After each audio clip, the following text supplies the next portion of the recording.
ओम शांति। 27 दिसंबर 2022। बाबा के महावाक्य। मीठे बच्चे, तुम्हें अभी ज्ञान का तीसरा नेत्र मिला है। तुम जानते हो, हर 5000 वर्ष बाद भोलानाथ बाप द्वारा हम यह ज्ञान सुनकर मनुष्य से देवता बनते हैं। प्रश्न: ज्ञान की धारणा न होने का मुख्य कारण क्या है? उत्तर: बुद्धि भटकती है, एक के साथ पूरा योग नहीं है। देही अभिमानी नहीं बने हैं, इसलिए धारणा नहीं होती है। बाबा कहते, बच्चे फेमिलियरिटी में नहीं आओ। एक दो के नाम रूप को मत याद करो। एक बाप, दूसरा ना कोई। यह पाठ पक्का कर लो। दूसरों के पिछाड़ी न पड़ो। बाप से राय लेते रहो। इससे तुम दुख से लिबरेट हो जाएंगे। धारणा भी अच्छी होगी। गीत। भोलानाथ से निराला। ओम शांति। भोलानाथ है देने वाला। भोलानाथ शिव बाबा को तो कहते ही हैं। भोलानाथ होकर गया है और बरोबर बिगड़ी बनाकर गया है। आदि मध्य अंत का राज बताकर गया है। इसलिए भगत गाते हैं। तुम बच्चे जानते हो, जिस भोलानाथ का गायन है, जो बिगड़ी को बनाने वाला है, वह हमारे सम्मुख बैठा है। भगत भगवान को याद करते हैं, उनकी महिमा गाते हैं और बाप अपना पाठ बजा रहे हैं। बाप ने ही आकर अपना परिचय दिया है बच्चों को। बच्चों की बुद्धि में बैठा है कि बाबा जो समझाते हैं वह बरोबर कल्प कल्प समझाते हैं। कल्प कल्प आकर पतित दुनिया को पावन दुनिया बनाते हैं।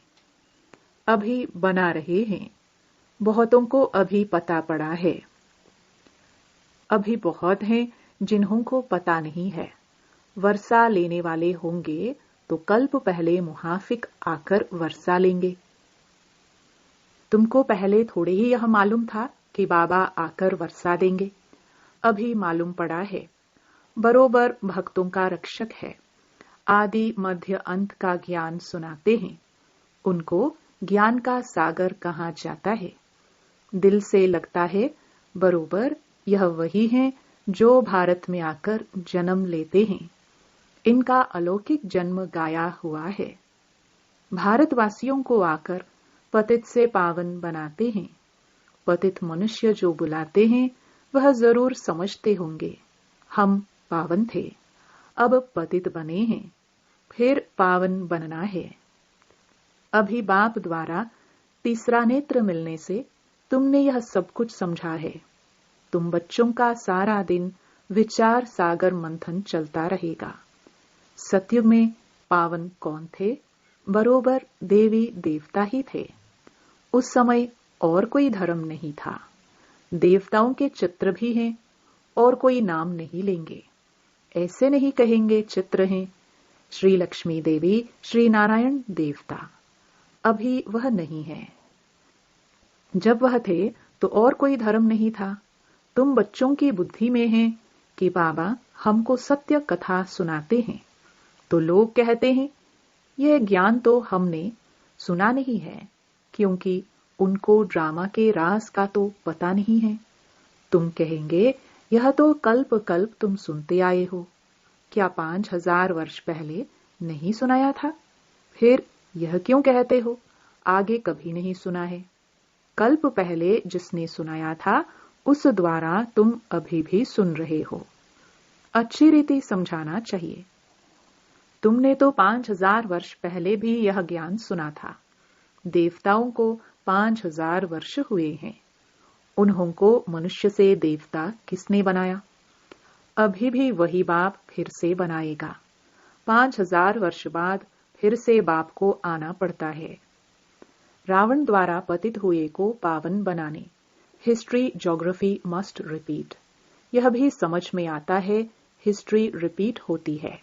सत्युग के बाद त्रेता, चक्र लगाते हैं। अभी कलयुग का अंत है।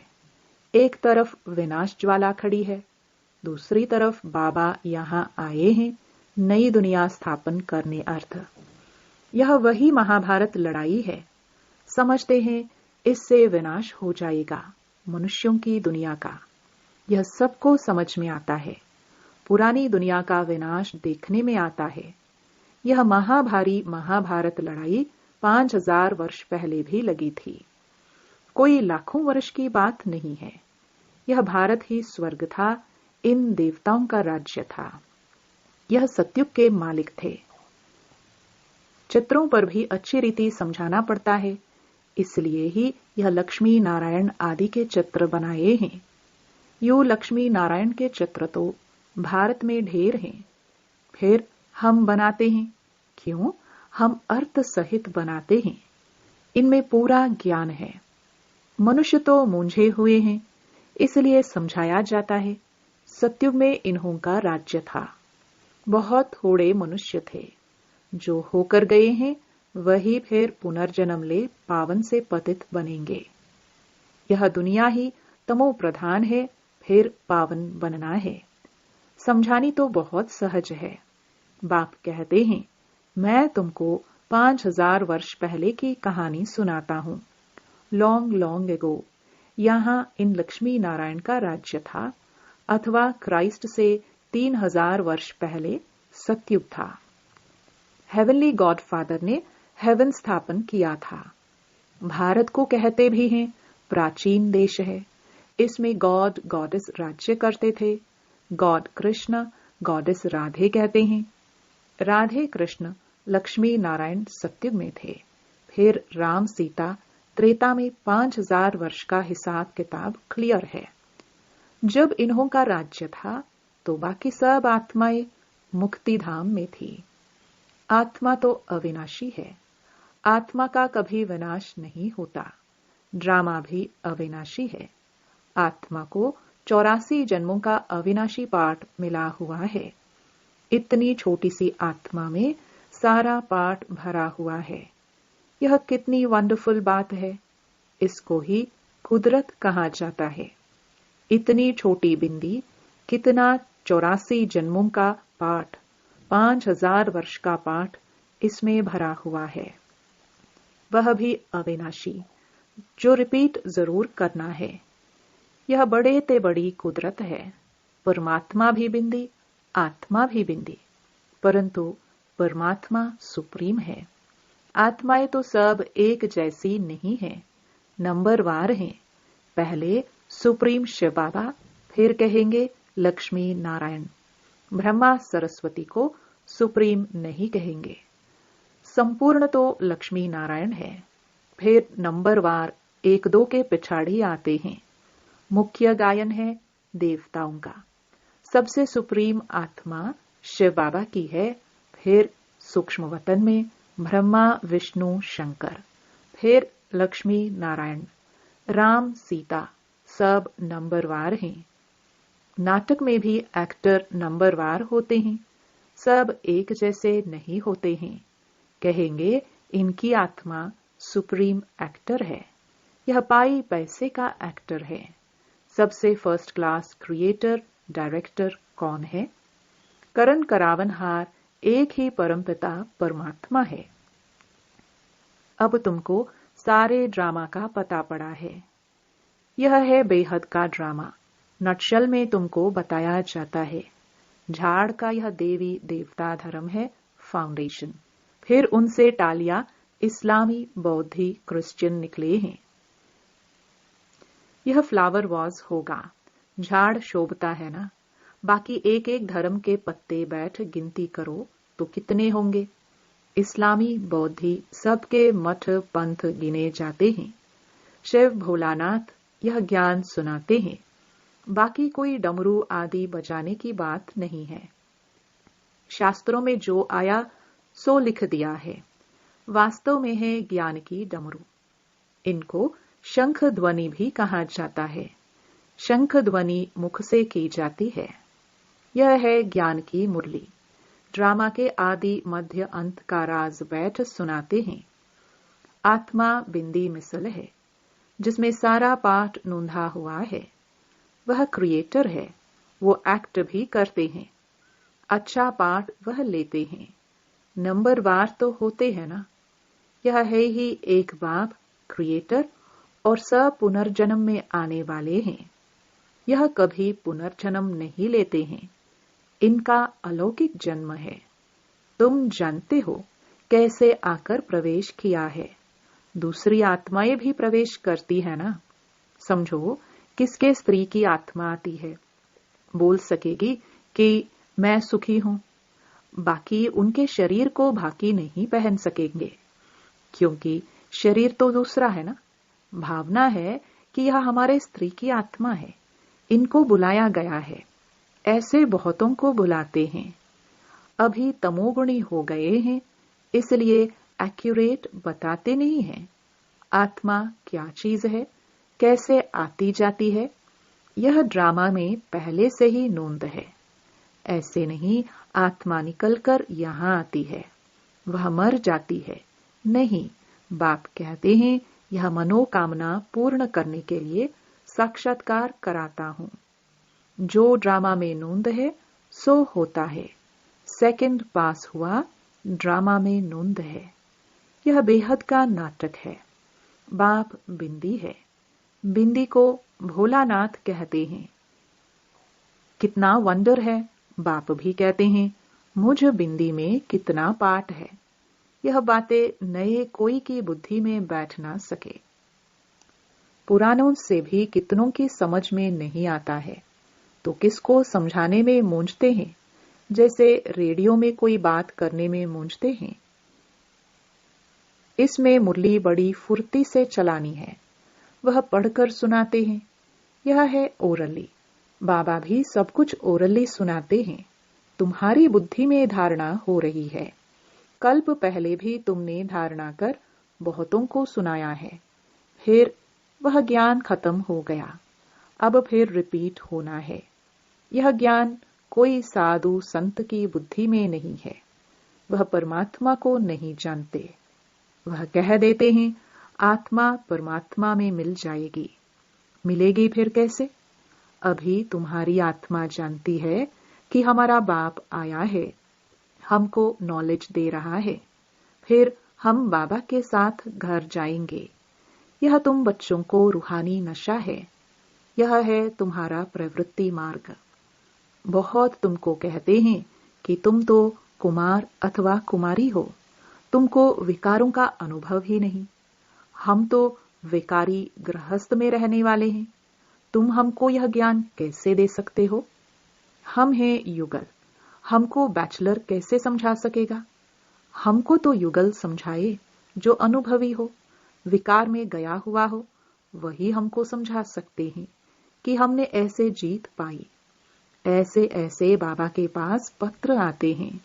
बात तो ठीक है, अब ऐसे अनुभवी से पत्र लिखाना चाहिए जिसने भल शादी की हो परंतु पवित्र हो। कोई को बाल बच्चे थे फिर पवित्र बने हैं। ऐसे ऐसे हमको समझाए। ज्ञान तो बहुत अच्छा है, परंतु कोई तीखा समझाने वाला नहीं है तो मैं मूंझ जाता हूं। बहुत बातें सामने आती हैं तो अनुभवी समझाने वाला हो। अब पत्रों द्वारा तो किसको इतना समझा नहीं सकते। सम्मुख आकर मिले तो बाबा भी समझाए। ऐसे ऐसे बहुत युगल हैं जो अपना अनुभव सुना सकते हैं कि हम ऐसे प्रवृत्ति में रह श्रीमत का पूरा पूरा पालन कर रहे हैं। खान पान की भी पूरी परहेज रखते हैं।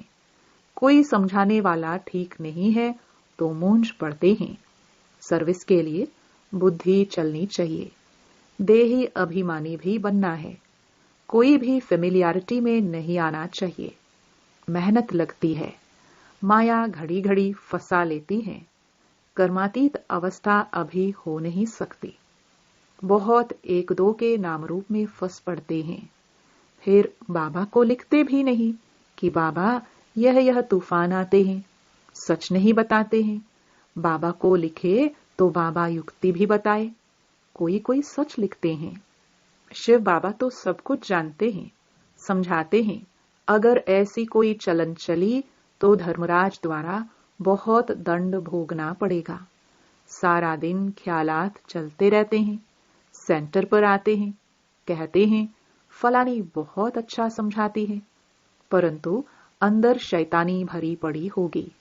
यहां तो एक के साथ योग चाहिए, बाप के सिवाय दूसरा ना कोई। क्यों दूसरे के पीछे पड़े? धारणा नहीं होती है तो जरूर कहां बुद्धि भटकती है। फिर राय भी नहीं पूछते हैं, डरते हैं। बाप कहते हैं मामिकम याद करो। इस याद से ही तुम्हारे विकर्म विनाश होंगे, दुख से तुम लिबरेट हो जाएंगे। मुक्ति तो सब मांगते हैं, मुक्त होते हैं दुख से, फिर सुख में आएंगे। जीवन मुक्ति सबके लिए है, परंतु पहले मुक्ति में जाकर फिर जीवन मुक्ति में आना है। अच्छा, मीठे मीठे सिखिलदे बच्चों प्रति माता पिता बाप दादा का याद प्यार और गुड मॉर्निंग। रूहानी बाप की रूहानी बच्चों को नमस्ते। धारणा के लिए मुख्य सार। पहला, बाप समान ज्ञान की शंख ध्वनि करनी है। सिर्फ पढ़ करके नहीं सुनाना है, धारणा करके फिर समझाना है। दूसरा, खान पान की बहुत परहेज रखनी है। श्रीमत का पालन कर प्रवृत्ति में रहते हुए कैसे पवित्र रहते हैं, यह अनुभव दूसरों को सुनाना है। वरदान, साधन व सैल्वेशन के प्रभाव में आने के बजाय प्रकृति को दासी बनाने वाले विजयी भव। कभी भी योगी पुरुष व पुरुषोत्तम आत्माएं प्रकृति के प्रभाव में नहीं आ सकती। आप ब्राह्मण आत्माएं पुरुषोत्तम और योगी आत्माएं हो।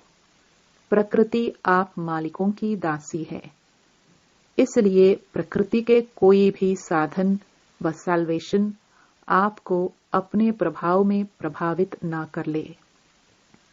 साधन साधना का आधार न हो, लेकिन साधना साधनों को आधार बनाए, तब कहेंगे प्रकृति जीत विजयी आत्मा। स्लोगन, एवर रेडी वह हैं जो हर घड़ी को अंतिम घड़ी समझकर चलते हैं। ओम शांति।